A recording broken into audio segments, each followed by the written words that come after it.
Are you ready to hoist the colors? Now, time for the most in-depth look at the world of ECU athletics. Welcome in to Hoist the Colors with your host, Stephen Igo on 94.3 The Game. Watch the show live on Facebook and at 943thegame.com. Now, here's your host, Stephen Igo.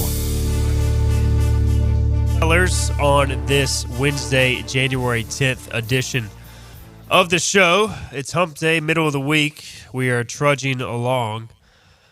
I continue to deal with the sinus infection, as you can probably hear from my nasally voice. Philip Pilkington is producing. He's behind the glass with his germs, not feeling so great. Bobby Harward has stepped into it, but hey, I've been told by the doctors I'm not contagious. But how does it feel to be in the sick ward? Yeah, I'm trying to get out of here germ-free. That is good news. You're not contagious. Philip, stay out of here. As he comes in to fix the camera. So we are live on YouTube, Facebook, Twitter as well. If you've got a question, drop it there. We'll get to it throughout the next hour. Bobby Harward brought to us today by Sup Dogs. You guys know the deal. Check them out. Downtown Greenville and home of the Sup Crush. Home of Crush Vodka that will open soon across the street as well as they're waiting on that. So check them out. Sup Dogs, our Sup Dogs show through the ECU Sports Network, also scheduled to return either late January or February. So we'll have that for you. So Sup Dogs brings us Bobby Harward today. All right, Bobby, we got a lot to discuss. We got NFL playoffs we can get into. We can get into NFL coaching moves as well. We also got some big news on the ECU front potentially, so we will start there. And it was reported last night. We've been working on this story for a couple of days on Hoist the Colors. Jake Garcia, former Miami quarterback, former four-star recruit, Missouri transfer. I would say at this point likely heading to ECU, not 100% a done deal, but seems likely. He would join Caton Hauser, Raheem Jeter, Cole Hodge, Alex Flynn, others in the quarterback room if he comes. So what do you make of the news of Jake Garcia to potentially join ECU, who would be the second quarterback transfer the Pirates have picked up? Yeah, I think you phrased it perfectly because we saw what happened last year with that receiver that committed, moved in, and then went to BYU. So it's not a done deal until he gets here. But for me, honestly, I think ECU knocked it out of the park. I mean, to get two guys like Caton Hauser and then Garcia now, like, you really couldn't ask for two better portal quarterbacks to come in here and compete. I think, obviously, it's going to bring competition to the room, and it really just takes that quarterback room another level up. It kind of gives you a little bit of cushion there, too, if Hauser, gets hurt or, if something else happens, hopefully, in the spring, everybody comes out of there healthy. But in case something like that does happen, it gives you a little bit of cushion. And again, Garcia is highly recruited. That doesn't mean that he'll necessarily come in here and just be a stud, because there is a reason, he's transferred twice, and there's a reason that he's here now. But, to be your second guy, I love taking a chance on obviously the tools are there. That's why he was rated as highly as he was. It's just a matter of piecing everything together. I've seen some people say, social media, that, some people are fired up because anytime you have the former four-star top 50 recruit label, people get fired up about that. But there's also the side of, how good is this guy really? Didn't play a single snap at Missouri last year. He was the third-string quarterback. But for me, Bobby, it's like you've already added a guy who could very easily be the starter. Probably, I still would say is the favorite to be the starter in Caton Hauser.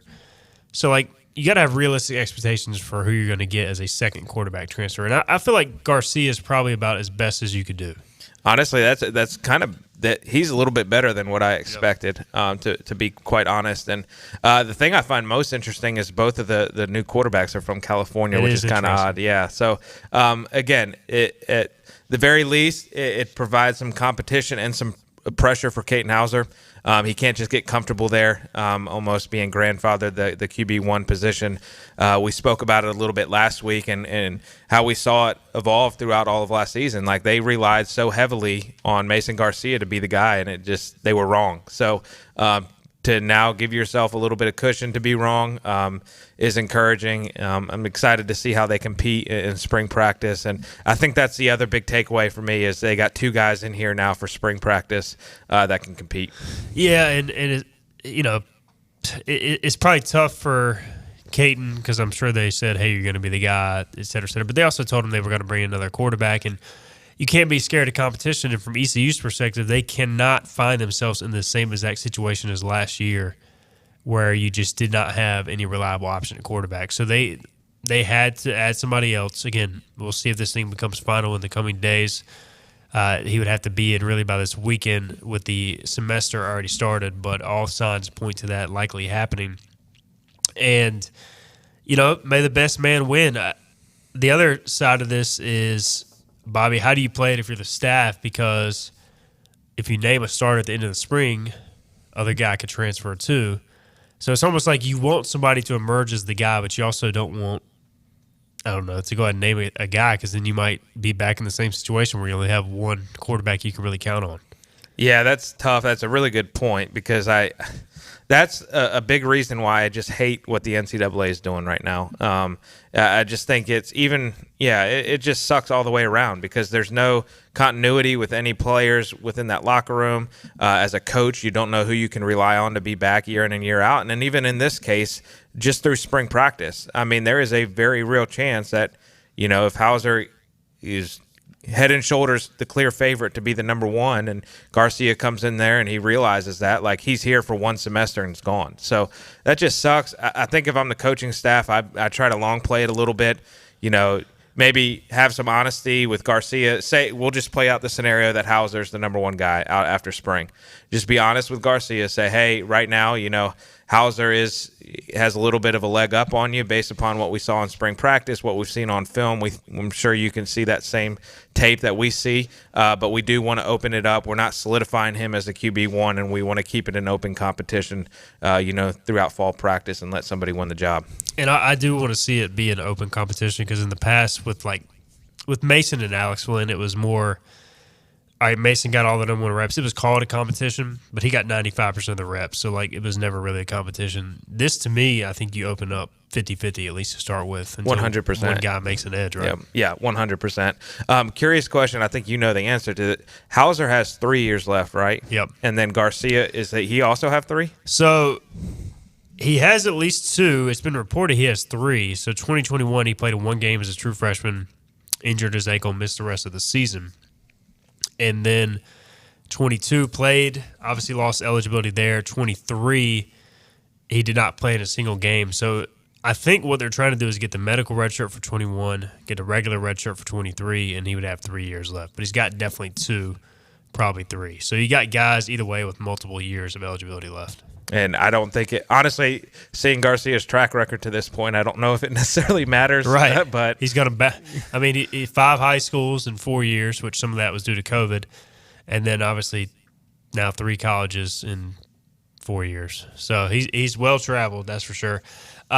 Samurai says neither of the 2 are physical runners like Jackson Dart. Do you think the offense will look different than Ole Miss because of that? What's kind of your take on that? It looks like – because Hauser – I would say Hauser probably has a little bit more mobility than Garcia, but both of them are more in the pocket or, maybe make some plays on the run, but not maybe necessarily design runners at the quarterback position. I think you'll still see a little bit of design run, maybe not as heavy as what Ole Miss did or what ECU did with Garcia. I mean, I think regardless, when you have a guy like that, you want to try to limit the opportunities for injury as much as possible, and so limiting those design runs, still keeping them in the game plan and keeping them in the playbook from keeping the defense honest. But I that's a good point. I don't know how much we'll see. I still think we see the zone read. We're going to see quarterback counter. I think those are some staples in this offense that we'll still see with either of those quarterbacks, but they just may not be called as frequent.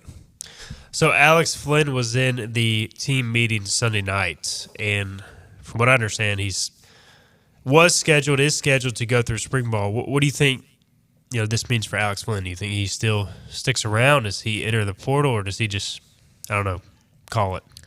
I think he goes through spring practice, see where he is at, and then evaluate from there. I think it's going to be a semester-by-semester thing. And really, it's just this spring semester in the sense of I don't necessarily see him transferring. Right. I think he's is kind of realistic in his view of himself as a quarterback and what the future holds in that aspect and the aspect of football, and compared to medical field and what he can make financially from that perspective and taking that route. So I think he'll go through spring practice, evaluate where he's at. Even if he's the surefire number 3, I think we'll see Alex Flynn just move on and proceed academically.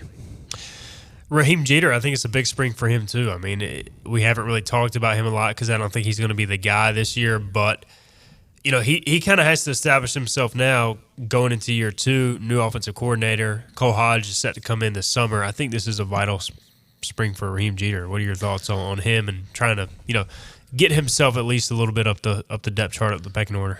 Yeah, with the new coaching staff coming in, I think it definitely helps him because Baker's going to be getting eyes on him for the first time. And I think between the 4 of them, the 4 quarterbacks in that room, assuming Garcia comes, I think they're going to try to split the reps pretty evenly at the start of spring practice, maybe the first 3 or 4. Try to, probably I'll say 4 practices. Maybe you go 2 quarterbacks one day, kind of working with the first and second team, and then rotate them every other day for the first 4 practices. After that, I think you'll start to see some separation, and hopefully for Jeter's sake, he has, if he's not in that top 2, hopefully he can still get some reps in. I mean, spring's a great time for those quarterbacks and those guys to get reps. I think worst case scenario of what can happen is he's just really, really behind throwing the football, and then it kind of sees the writing on the wall and leaves, and then you're kind of stuck in a numbers game, probably relying on Cole Hodges to be your number 3 in the fall. Spring is going to be, to me, the most interesting it's been in years, at least since Mike Houston came in, really. It's just offensively going to be wide open. Like, offensive line-wise, I don't really know what they're going to do. Quarterback, running back room, you got some familiar names returning there, but who kind of emerges as the top guys there? So there's going to be a ton of storylines this spring offensively. So I think that'll give us a lot to talk about in March and April. Yeah, I was going to say you're probably going to have no shortage of articles to write. Just between this is the first time new offense for Mike Houston dating back to when they ran the triple option at the Citadel. So, it's been Donnie Kirkpatrick with him ever since then. And then really from the beginning of the Mike Houston era, it was Holton Ahlers. Like, we knew it was Holton Ahlers. There was no question it was Holton Ahlers. And then even this past year, Mason Garcia had been hyped up so much, we just kind of assumed and thought it was going to be Mason Garcia. So now there's some, question. We kind of have a feeling Hauser may come out winning the job, but just an excitement standpoint, too, of seeing what this offense looks like, because John David Baker has not called plays before. Yes, we know and can refer back to where he's been offensively, but he's never called plays before, so this is going to be new to see what this looks like and what a John David Baker run offense looks like. Are you a spring game guy? Do you like going to spring games? I used to as a kid. We used to go up to Duke spring games, and I got all excited about doing that just because I was. How well attended were those? About as well attended. I'm trying to relate it. I would imagine maybe like an Aiden Grifton football game here in North Pitt, some smaller level 2A football in Eastern North Carolina. But yeah, not very good. Now. I think I'll probably go in the spring. It's something to do with the kids, get out the house and do. And normally they have like some moon bounces and stuff, at least they have in years past, like on the turf field that the kids can get on. And I am excited to watch just from the newness of this. From a coaching perspective, when I was on staff, it really just felt like a scrimmage with people there. It was just nothing really different from that standpoint. I don't think it's as fun when there's not like a true purple and gold team with offense and defense on purple and offense and defense on gold. I don't like the purple's offense, gold's defense type thing. That's just not as enjoyable for me. Yeah, there's been a couple of those years where like the defense gets points for sacks, TFLs, all that. It's just too much to keep track of. Right. Just give me a game. Yeah. That's what I want. But it always seems like, too, there's bad weather or something surrounding ECU spring games, so hopefully we get good weather this year because I think it will be well attended. It should be a game that has a lot of intrigue. All right, let's get our first break in. We will come back. We'll maybe talk some ECU basketball. We're also going to talk some NFL playoff picture. I'm also going to get Bobby to go on a rant about David Tepper and the Carolina Panthers as well. to kill some time because I'm struggling to speak today. All right, this is Hoist the Colors on a Wednesday. It's Greenville Toyota's winter wrap-up event. Wrap up a great deal on over 100 pre-owned vehicles, starting under $15,000. We have all makes and models, including luxury. Plus, wrap up a huge warranty and no-charge maintenance. Hurry into Greenville Toyota. Other restaurants claim their food is fresh and fast, but are they friendly? At Moore's, you're treated like family the minute you walk into their doors. With locations in Winterville, New Bern, Swansboro, Morehead City, and Jacksonville. We've been practicing what we preach since 1945. At Moore's, our barbecue is slow cooked and smoked over real wood daily until it's so tender it's falling off the bone. Combined with our fresh chicken, cooked-to-order seafood, and homemade fixins, we're sure you'll agree. If it's not Moore's, it's less. Acre Station Meat Farm, along with Lane Angus Beef, bring you Farm to Fork Beef. Stock your freezers now with affordable beef boxes, just in time for the grilling season. Farm to Fork Beef brings quality local beef to your family. From your traditional butcher shop, Acre Station Meat Farm. Come on down to Acre Station Meat Farm and find out why we're #1 in fresh cuts and friendly service. Acre Station Meat Farm, Highway 32 North, Pinetown. You know what the problem is with standard belts? Usually you have to choose between too tight or the opposite, too loose. But with Anson Belt and Buckle, you don't have to choose. We got rid of the holes and instead have a track system designed for micro adjustability. That way you can enjoy a perfect fit every time. Anson Belt and Buckle. Find your perfect fit today.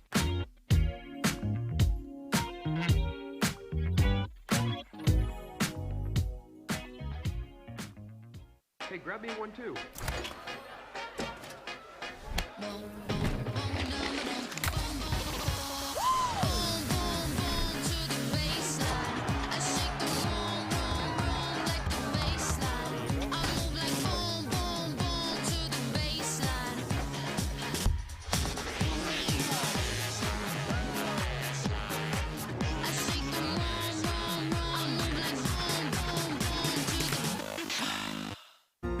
When a place is as special as this, you don't want to change a thing.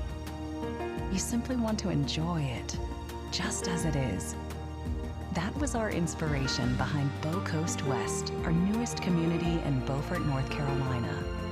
Embrace all that we love about this very special place and make it easy for families to enjoy all that this coastal lifestyle has to offer.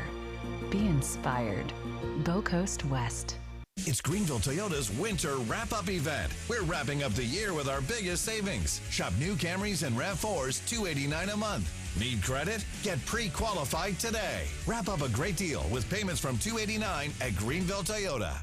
The Pirates play here. Arr! This is Hoist the Colors Radio with Stephen Igo. Yes! That was so good! On 94.3, The Game. All right, welcome back in. Hoist the Colors on a Wednesday. We talked about Jake Garcia, the potential of his addition. Again, he has not officially announced a commitment, but reports broke last night, and we've been working on it, Hoist the Colors and VIP for our members, that the former Miami transfer and Missouri quarterback could be heading to ECU to join Caton Hauser. So we discussed that, what it would mean in the first segment. If you've got a question on football, let us know. Otherwise, we're going to transition to other sports. ECU basketball is in action tonight.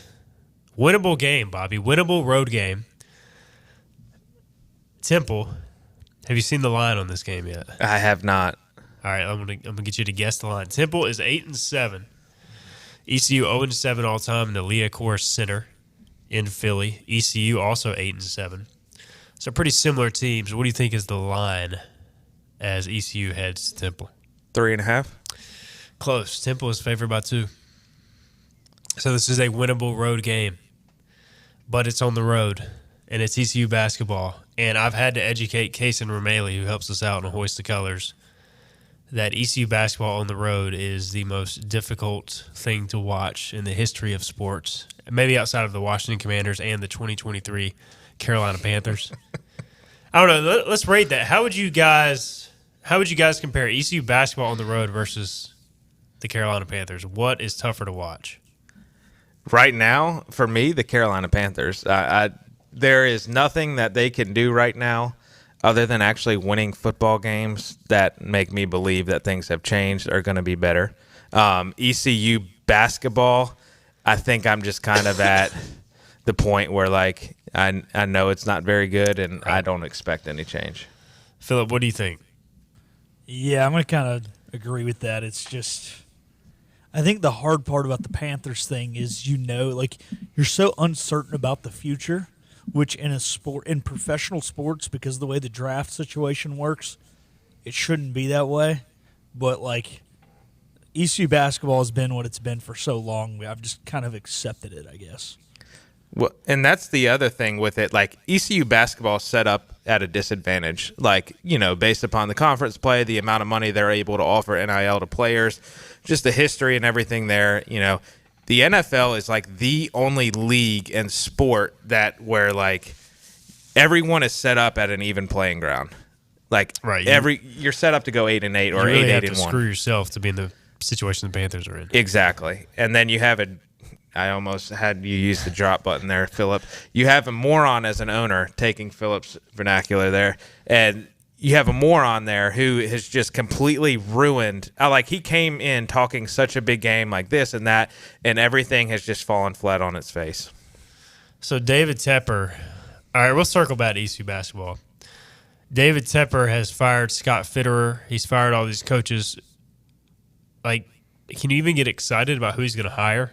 Like, is that, you guys are Panther fans, so are y'all excited about him running a coaching and GM search? Absolutely not. In no way, shape, or form. Yeah, I mean, here's my thing. Like, they hired a search firm or whatever, but like, hopefully Jeff Compher is not involved. Which, isn't it funny how that works? The guy that's leading the search firm, my friend told me, is the former Chelsea manager or GM or whatever that ran Chelsea into the ground. So he gets this all the job. Bad coaches and ADs go to search firms. It's wild. Which makes zero sense. None. We failed at doing this, but we're going to tell you how to do it yourself and be successful. But, like, I don't know. Tepper is all over, like, social media. It's pretty well known that he's, like, on social media. He's, conscientious of what his image is and his view is. And I saw Albert Breer write a piece in Sports Illustrated talking about how they are sensitive to the fact that it's not an attractive job right now. So instead of just requesting interviews, they're getting a feel for the coaches and for the GMs before putting that request in, because they don't want to be rejected, which probably explains why they haven't asked Adam Peters or Ian Cunningham or any of the top names in that market, because they're probably like, no, kick rocks. Like, I'm going to wait for a much better opportunity. And until Tepper proves that he can stay out of the way, like, I don't believe it. There's rumors that he's going to keep Dan Morgan as the assistant GM and bring in a cap guy. Well, to me, yeah, I know Dan Morgan's like a beloved Panther and stuff, but what difference in separation is there from him and Scott Fitterer? Like, is he just going to be another yes man for Tepper, and that they're just going to fall in line with whatever Tepper wants to do? Because it's starting to come out more and more that, Bryce Young's decision was not as unanimous as everybody thought. And a Panther beat reporter, I listened to an interview with her on a Charlotte sports radio station, and, she had said that Josh McNown and Frank Wright wanted C.J. Stroud. Then on NFL Network, I hear Mike Garafolo say the decision in that building between Young and Stroud was actually closer to 50-50 than it was 0-100 in favor of Bryce. So it's just coming out more and more now, which we kind of expected. That, I mean, Tepper's just doing what he wants, and it's freaking frustrating as a fan. So, no, to your point, Bobby, though, you said if they bring in or they keep Dan Morgan, would he be another yes man to Tepper? I think Tepper doesn't hire anyone who isn't an automatic yes man. I mean, the likelihood of us getting Jim Harbaugh, Bill Belichick, anybody who's going to put him in his place is less than zero. He's going to hire a yes man. He's worse than Jerry Jones. Look, Jimmy Johnson won back-to-back Super Bowls. They had not lost a game since Thanksgiving Day that year, and Jerry Jones fires him. Why? Because he wasn't a yes man. He brings in Bill Parcells. Parcells did a fine job with the whole Bledsoe-Quincy Carter deal, and I think could have done a great job with Romo, but he fires him. Why? Because he wasn't a yes man. They bring in Jason Garrett. He stays there for a decade because he was a yes man. And the Panthers are in the same boat that the Dallas Cowboys have been in since Jerry Jones took over and fired Tom Landry. Non-yes men will never be considered for the job. So to your point, I'm not disagreeing with you, but That's what it's going to be. It doesn't matter what the name is. Tepper's running the organization. He is worse than Dan Snyder and Jerry Jones combined, and that's saying something. I agree with that. He's way worse from being involved. Like, it sounds like he's involved to just the simplest of roster decisions, which, I mean, the thing that always got Dan Snyder was he would come in and just say, hey, I want to make a first-round pick, and this is who I want. Like, it wasn't – I'm not meandering my way into the second to the third round and making those decisions, or fringe 53 guys like Tepper is right now. And that's why, you heard the moron talk about after Bryce's – this is the thing that frustrates me. It is a GM press conference and a head coach press conference after the draft, the first night of the draft, so round one. And then Tepper just comes in off the stage from the side and butts himself into the conversation, and then now sounds like a complete idiot because he's like, we don't need to get super skilled receivers and all this stuff. Bryce is a point guard. He can distribute like a point guard, this and that. So they don't get any receivers, and then look what happens this past year. I mean, they were awful. They were completely awful. Bryce had the worst quarterback rating in all of the NFL. That's worse than Zach Wilson at the Jets. I mean, he got sacked 62 times, I believe. He had 11 touchdowns and 21 turnovers or something like that. Like, it was just awful, and it looked bad. He didn't look good. Here's my thing with the quarterback, too, is people want to say, well, around him was bad, and yes, it was. But part of the job as the quarterback is to elevate others around you, and at no point really during last season did I think Bryce Young elevated others around him. And the fact that they're going to put all their money on a 5'11 quarterback when rarely that works in the NFL, it's just – I mean – no doubt, C.J. Stroud being as successful as he is adds fuel to the fire, but I just think they got it wrong, and it's going to set that franchise back.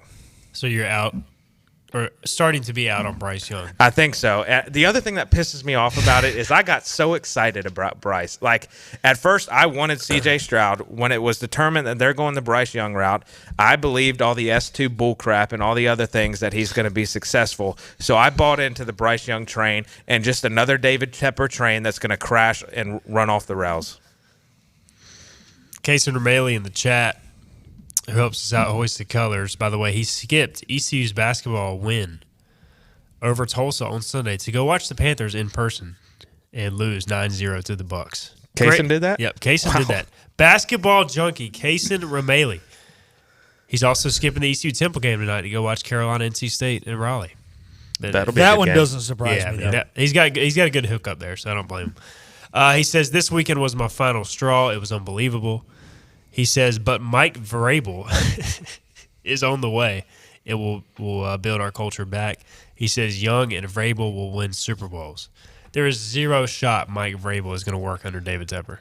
The only way Young and Vrabel win Super Bowls is if David Tepper steps away and lets Vrabel run his coaching staff. That's another point. He freaking forces Frank Wright to hire guys on his staff. Like, I mean, we saw it last year with ECU, trying to tie ECU into this with Mogridge and Kirkpatrick. Like, that didn't work. And you're requiring him to work with a whole new offensive staff that he has no experience with. You're not just – and it's not even like they're under the same umbrella. They're multiple umbrellas. And it's just – it makes zero sense to me. And then there's rumors now that he's going to – like, yes, would I love Avero to stay and be the defensive coordinator? Absolutely. Like, I think he's phenomenal. Honestly, I wouldn't mind him being the head coach. But at that same point, let the freaking head coach hire who he wants. Like, stop trying to butt in everywhere where you have no idea. Like, you don't ask a football person to tell you how to run your stocks. Don't ask a stock person to tell you how to run your football team. CBA 0125 says, I'm pretty sure every offensive coach that was fired wanted C.J. Stroud. So, yeah, it's just a mess in Charlotte right now. Kaysen says, shout out to Bobby for your rants. So are you going to make the conversion back to Commanders fan? Because now they're sitting pretty with the number 2 pick. How can they blow this? That's a good question. How could they blow it? I mean, it's exciting. It sounds like Adam Peters may be the new guy there, which he's like the most sought-after GM. And then Ben Johnson, is the betting favorite for the new head coaching position, which is the one – Ben Johnson's the guy everybody wants. So unless Tepper gets outrageous and Ben Johnson just forgets how bad of an owner Tepper is, I could see him in Washington. I'm still kind of at the. I'm teeter-tottering. Yeah, I'm just Panthers and Commanders right now. If if Tepper continues to be just an imbecile, then yeah, I mean, I'm not gonna. I've already stopped paying attention to him, to be honest with you. I'm following the coaching search, just trying to get some hope, but I've really stopped paying attention to anything the Panthers do right now.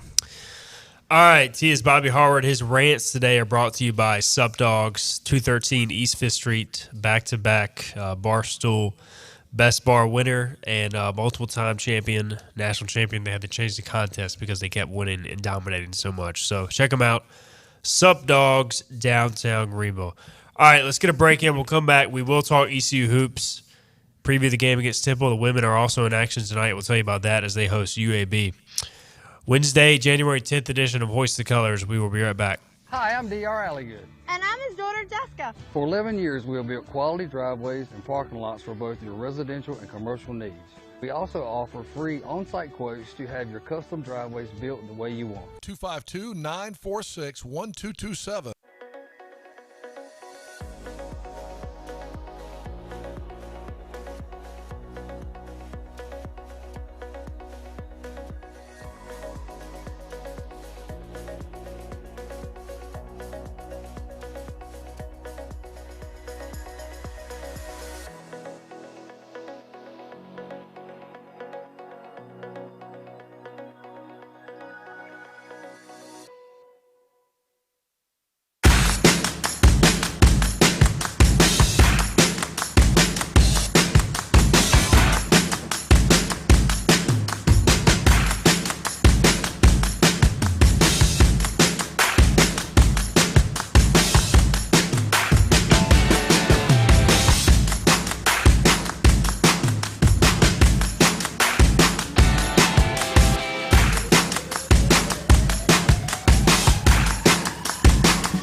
This is about you, your family, and the health of all who live in Eastern North Carolina. This is about the transformation of a health system into something more powerful and more human, about creating new ways to treat disease and keep you well.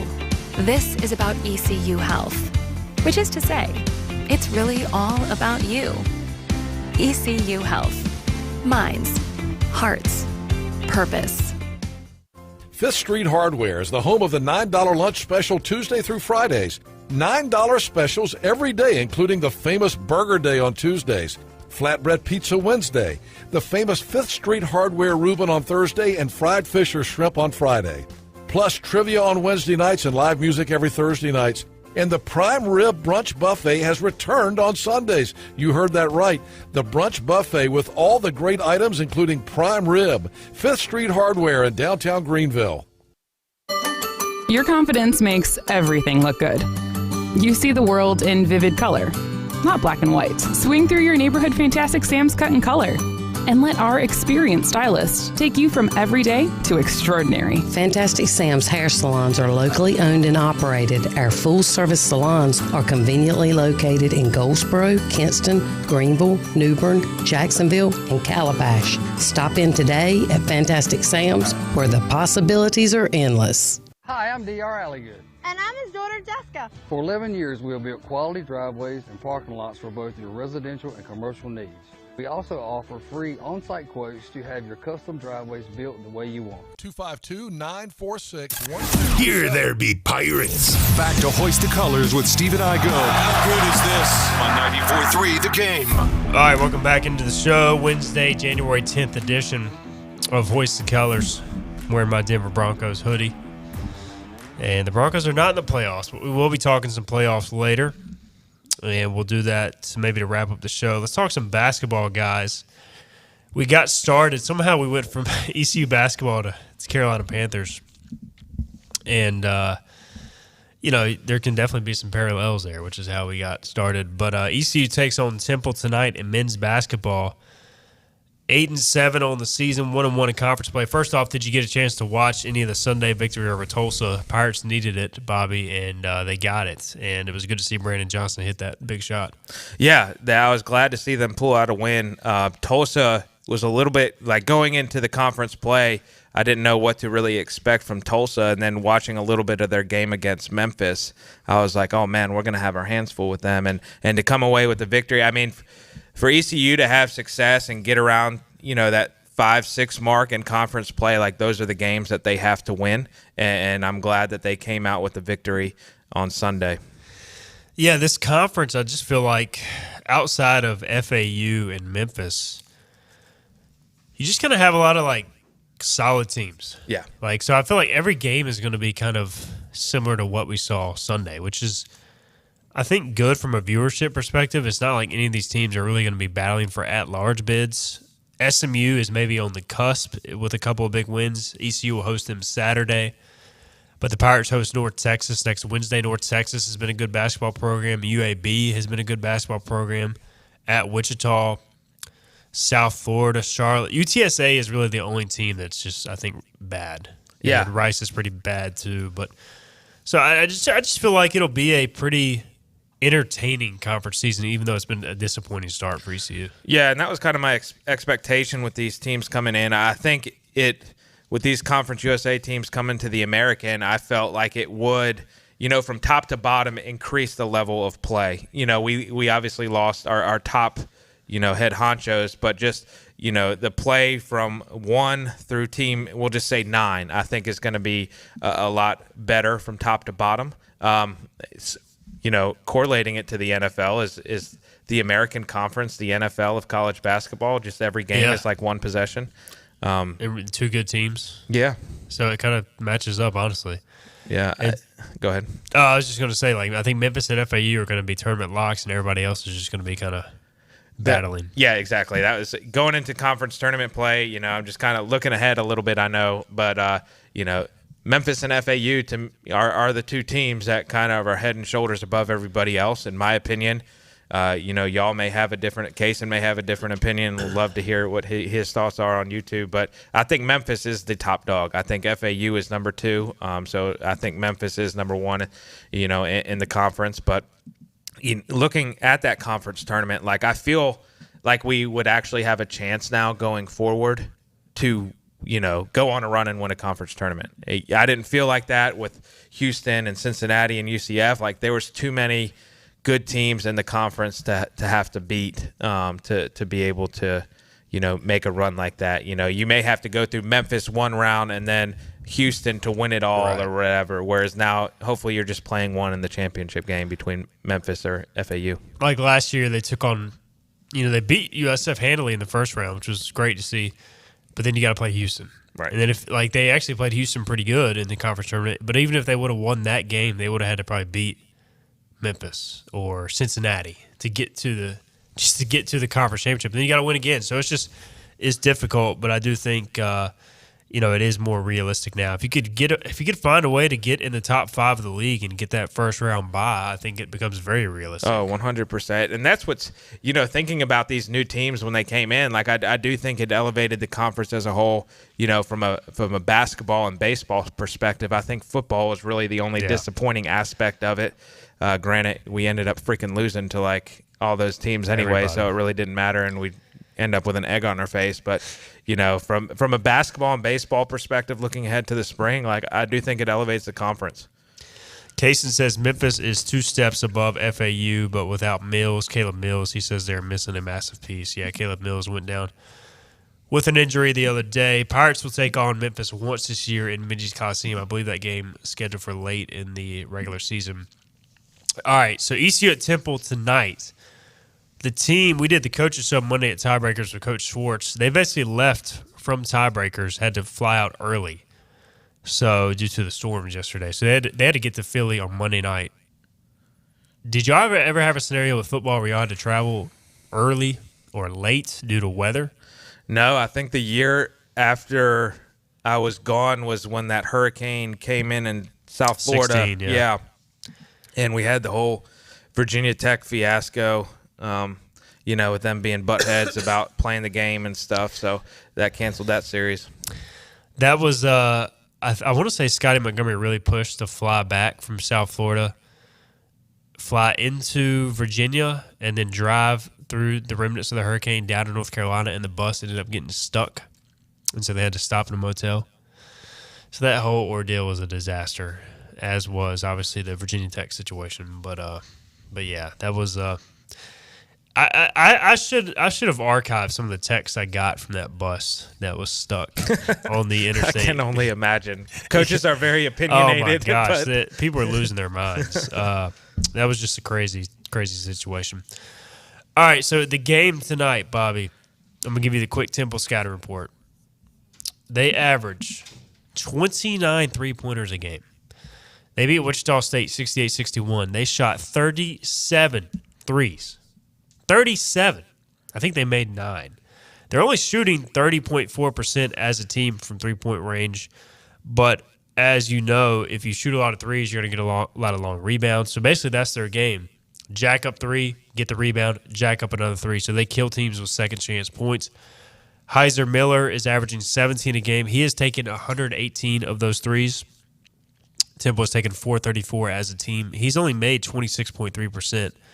But he's averaging 17 a game because he also gets to the free throw line a good amount. They got 3 or 4 guys shooting 35% and over from three-point range. Basically, everybody on the team can shoot threes, so it's going to be kind of an interesting matchup, I think, tonight in Philly. Yeah, I think watch this be the game they shoot like 46%. That's how it always works against ECU, right? Yeah, I mean, if they shoot 46%, we may lose by 18 or whatever. So I think the key is what concerns me is ECU defensively. Like we've just done, I haven't been able to watch the last 2 games closely to see if this has improved, but we have our closeout defense on 3-pointers and just jump shots in general is not very good. And at the very minimum this game, if we're not going to close out and get a hand in the face of shooters, at least put a butt on a gut and box out and just butt on a gut. Yeah, butt on a gut and box out and secure the rebound because, if they are – that's the other thing. The flip side of it, if they're hot, we could lose by 18. If they're completely just ice cold and shooting 12, 13% or something like that, we have the chance to run away with it. I would really like to see just some confidence back from Cam Hayes in his game as well. I think that's – You can tell he's a different level athlete, but just in the sense of scoring and stuff, he's missed some easy ones that I think he knows he can make, and I think as a basketball fan, I know that he can make, and knowing his history a little bit. Hey, but if we don't want to allow these long rebounds, we need height on the floor. Give me Sear Malonga, give me Callum Richards. Sear did not play last game. I don't know why. I don't get it. See, that's the other thing that's so weird with this staff. Don't get me into it. Go! It's your turn for a rant now. I just listen. I want to see the guys play with upside. If they're going to play the bench guys, play the guys with upside. Malonga is one of those. I know he's got a lot to learn, but he can grab a rebound. He can dunk a basketball. Yes, he can block a shot. He can do something. So he can look athletic on the floor. Yes. So I get it, man. Some of these guys, they practice hard. They do the right things. I have no problem with them as people. I'm sure they're great kids, but you got to start developing a guy like Sear, and the only way he develops is if he plays. So give him 5 minutes. If he screws up, so what? I've seen plenty of other guys screw up. This is mid-major NCAA basketball. This is not Upward Basketball League, and no disrespect to Upward. I think it's a fun league. Used to coach in that league. There you go. Coach of the year? Yeah, far from it. We did go undefeated though. My only year coaching. But, the point is, don't just – I get – there is a culture aspect to it. I understand. But it's also a fine line. If you need to shorten your bench instead of playing some of these guys that have put good effort and practice that just – and quite frankly are not as skilled, and don't need to be on the floor, just shorten your bench. Shorten your bench. The amount of years, Duke, Carolina, whoever you want to refer to, and, that one of those blue bloods have had a 6-7-man rotation, they make it work, and they last late into March. I mean, eventually they may run out of gas, but quite frankly, we've done nothing to think we're going to play basketball in late March. So shorten your rotation if you need to. All right, so ECU basketball has been a struggle this year. What would a win tonight, though? I don't care how ugly it is. If ECU wins a conference game on the road for the first time ever at Temple, what would that do for Bobby, who's kind of lukewarm on this team at best right now? Yeah, I think it would it suck you back in? It wouldn't suck me back in because I know ECU basketball too well. I'll say the temperature, that lukewarm temperature, probably rises a little bit. I mean, it shows me that they can be at the very minimum a middle of the conference team. I don't know if we'll get to that Memphis FAU level. I mean, speaking of, I'm kind of wondering if FAU comes back down to earth, maybe in another cycle or two. Trending that way already. Right. I mean, they really got – I could be wrong in this, but my impression of FAU is they got hot at the right time last year and had a good run. Now, granted, they have some really good guard play, but – talking to people who are a lot more knowledgeable at basketball than me, like if you have great guard play, you can make those fun runs in the NCAA tournament. So watching them against ECU, like they're obviously a great team, but they did not seem like a top 10 team. Yeah. Like even Memphis, when they mess around with ECU, like you can see the talent. FAU's got 3 or 4 dudes that's just like, wow, these guys are just gamers. They're winners, but like they can be beaten. I mean, just as like ECU, they could have easily won that game. They choked down the stretch. Charlotte is not a great basketball team. They beat them. So I think Memphis is the most talented team for sure. All right, I want to give, again, shout out to the women's team. They host UAB tonight. They are 2-0 in conference play, and they've withstood some injuries, Bobby. 9-4 on the year. They lost Micah Dennis and Sania Johnson already to injuries, but Kim McNeil, she has her team playing defense, and, I mean, they're still top 100 net ranking, 9-4, 2-0 in conference, so they're off to a solid start as they host UAB tonight. Yeah, that's awesome for them. It's nice to have some really good basketball to look forward to. Undefeated in conference. They played a fun out-of-conference game, with South Carolina, and I thought it was really cool just having them here in Greenville and them coming to Minges. And, excited to see what they can do. I hate the injuries for them, though. That's really a bummer because I don't know if they're – I thought they could have a really special year this year, and I don't know if those injuries may limit that or how much it limits that. All right, let's get our final break in. We'll come back. We will talk NFL playoff opening weekend to wrap up the show and have other final thoughts. This is Hoist the Colors on a Wednesday. Air Service is back at Pitt Greenville Airport, offering safe, clean facilities and flights from American Airlines. That means the short commute, quicker lines, and better prices that get you where you're going fast and easy. See it for yourself. There's great things inside at Pitt Greenville Airport.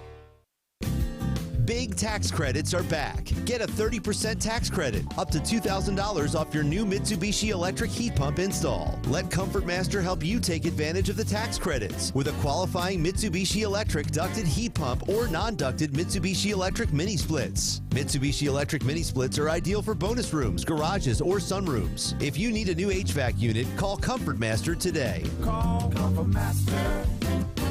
Call Comfort Master. Other restaurants claim their food is fresh and fast, but are they friendly? At Moore's, you're treated like family the minute you walk into their doors. With locations in Winterville, New Bern, Swansboro, Morehead City, and Jacksonville. We've been practicing what we preach since 1945. At Moore's, our barbecue is slow cooked and smoked over real wood daily until it's so tender it's falling off the bone. Combined with our fresh chicken, cooked-to-order seafood, and homemade fixins, we're sure you'll agree. If it's not Moore's, it's less. When a place is as special as this, you don't want to change a thing. You simply want to enjoy it, just as it is. That was our inspiration behind Bow Coast West, our newest community in Beaufort, North Carolina. Embrace all that we love about this very special place and make it easy for families to enjoy all that this coastal lifestyle has to offer. Be inspired. Bow Coast West. Hey, grab me one too.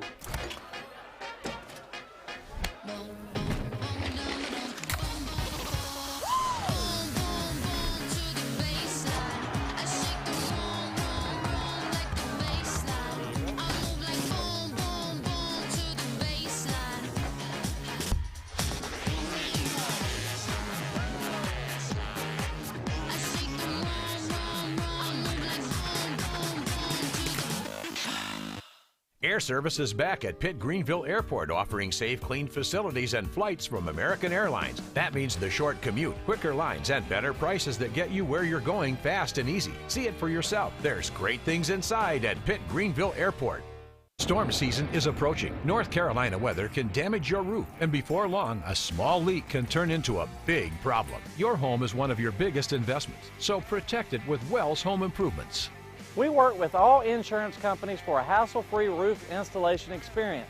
Call us today and get 10% off your roof installation when you mention this commercial. 252-227-8403 or visit us online at wellshomeimprovements.com. Wells Home Improvements. Local, honest, dependable. Back to Hoist the Colors with Steve and Igo. Drink up for me, Ozzy Joe. On 94.3 The Game.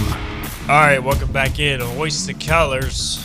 Wednesday, January 10th. By the way, we're scheduled to have Savon Rebel, ECU cornerback, on the show tomorrow as part of our Team Boneyard deal through Hoist the Colors. A lot of our members raised some money for that, so looking forward to visiting with Savon. We got, by the way, it is Savon Rebel. And we'll clarify that as well, as the H is apparently silent. So we got to figure that out too. But looking forward to talking with Mr. Rebel tomorrow on the show. All right, guys, NFL playoffs. It's wild card weekend. How do we feel about this being stretched over 3 days? I guess it's never a bad thing to have football Saturday, Sunday, and Monday nights. Can't really say I'm fired up for Eagles-Bucks, though, on a Monday night. I don't know. I guess let's do this. Bobby, what's your excitement level overall for Wild Card Weekend? Honestly, pretty low. Yep. Looking at the matchups here, I am excited to see C.J. Stroud with the Texans. But outside of that, maybe the Sunday night game with the Lions-Rams and then the Cowboys-Packers. I want to see, do the Cowboys show up or do they just freaking lay an egg to Jordan Love and the Packers? Yeah, the matchups are great. Philip, what do you think? I'm a little higher than Bobby, I think, solely because there's not a lot of sexy matchups other than really the Stafford returning to Detroit. However, this has been the most parity NFL season ever, so I think we're going to get something wild. Just don't know what it is. We're going to get something we didn't see coming, and the optimism of that, I guess, has me a little high, but I'm definitely excited for the divisional round. I think once the divisional round rolls in, it's going to be exciting, but, to your point, Bobby, it is these wild card teams are not nearly at the level of a lot of the divisional winners, the exception maybe of the 4 or 5 games, but, yeah, like Pittsburgh I don't think is very good. Whoever the Chiefs are playing. Oh, the Dolphins are solid, I guess, but, But the Dolphins have to go to Kansas City, and it's going to be 4 degrees. Yeah, I mean, they're going to get just absolutely walloped. And haven't the Patriots beat more teams with a winning record than the Dolphins have? I believe the Patriots have beaten 2 with a winning record, and the Dolphins only beat 1 team with a winning record. Yeah, exactly. Heck, the Cardinals have how many wins over teams winning records? They beat the Steelers, they beat the Cowboys, they beat the Eagles, so definitely the Cardinals. But, yeah, I think the Patriots have too because they beat Pittsburgh and I can't remember. Somebody else good. Dude, how about Baker Mayfield probably winning a playoff game in Tampa? I could see them easily beating the Eagles. I wouldn't. What happened with the Eagles? Yeah, dude, I have no idea. I checked this. I watched very little Sunday because I was covering the game, the basketball game. They got stomped by the Giants? What happened? Well, it got ugly early, and then I know Jalen Hurts did something to his middle finger on his throwing hand, and then at some point A.J. Brown got hurt, and I haven't heard what exactly his injury is, but I know they dealt with that. But, I mean, they were on the way to losing even before Hurts got injured. Yeah, they were down 24-0 when he got hurt. I mean, they fell from grace, and the Cowboys obviously get to play at home now, which makes such a big difference for them. Yeah, if I had to pick a game I'm most excited about, I think I'm going to go Rams-Lions just with the Stafford return. The Lions, is this their first home playoff game at Ford Field, I heard? Is that correct? Insane. So it was the first home game since the 93 season. I don't know when they tore down the Silverdome, to be honest. That's 30 years, 3 decades. Yeah. Holy smokes. Ford Field, let's do a quick Google search on the air. Ford Field opened August 24th, 2002. So, yeah, first home playoff game in Ford Field history. And it would be ultra cruel if Stafford goes back there and just lights them up. Dude, I'm on the Lions train right now. That's who I want to, whatever train you're on usually falls apart. Oh, I know. Freaking wheels and bolts are flying everywhere. Cars are tipping over. Rams get it done. Yeah, I know Stafford's not from there, but I view him as kind of the hometown guy because he was there so long. The only playoff game that's ever been played there was Super Bowl 40. Jerome Bettis, the local kid, comes back, wins his last game, wins the Super Bowl. I don't know. Does that make me lean Stafford? I'm just spitballing here. I don't know. Steelers somehow in the playoffs. I mean, is Mike Tomlin, like, I guess he's a good coach, but they also lose just to terrible teams. Steelers they just drive me crazy. Dude, it's so 17 consecutive years not having a losing record. Like, how hard that is to do in the NFL. And then you think about it, like, I mean, the last 5 years or so, like, that quarterback position has just been malpractice almost. Like, I mean, Ben Roethlisberger towards the end of his career was just buns. And then you got Trubisky, and then, you know, small hands Kenny Pickett's not doing great. Like, I mean, they're a team that are going to have to take a shot at a good quarterback here soon. Well, and on top of that, they've played in a tough division during that time. It'd be different if their division was dog water. But you've had the Ravens, you have the Bengals in the Super Bowl, and even the Browns over the last 5 years have been consistently decent. At least for the Browns, they have been. I think I'm all in on the Bills this year. I like teams that kind of face adversity mid-season, overcome that, and then kind of are hot going into the playoffs. And Buffalo feels like that to me. They ended up winning the division, so they'll obviously play at home this weekend. I mean, they played Pittsburgh. I feel like this is Josh Allen's year. I think Kansas City's not very good, so they'll probably beat the Dolphins. But I like Buffalo, and I think Buffalo can beat Baltimore if it comes down to it. Yeah, I like Baltimore. That's kind of who I think runs away with it. You know who I'm not on is the Chiefs. The Chiefs have just turned into my least favorite team.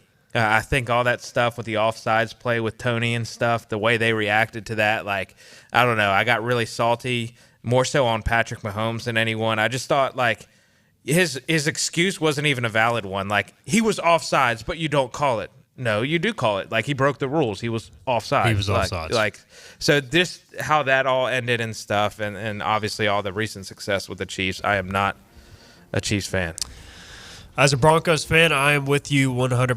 NFL playoffs this weekend. Get your Peacock ready. Dolphins Chiefs on Saturday. The game will be streamed there. All right, Bobby, appreciate the insight today and the help, man. It's been a bit of a struggle for me, so appreciate you chiming in. Yeah, thanks for having me again. Hope you start feeling better, and hopefully I can get over this sinus infection or whatever it may be. One day. Philip, appreciate you. As always, we'll be back tomorrow with Savon Rebel. Hoist the Colors with your host, Stephen Igo. Tune in weekdays at noon for all things ECU sports. Get a recap of the show at 943thegame.com, on Twitter, Facebook, or anywhere you get your podcasts. We're back tomorrow with more of Hoist the Colors on 94.3 The Game.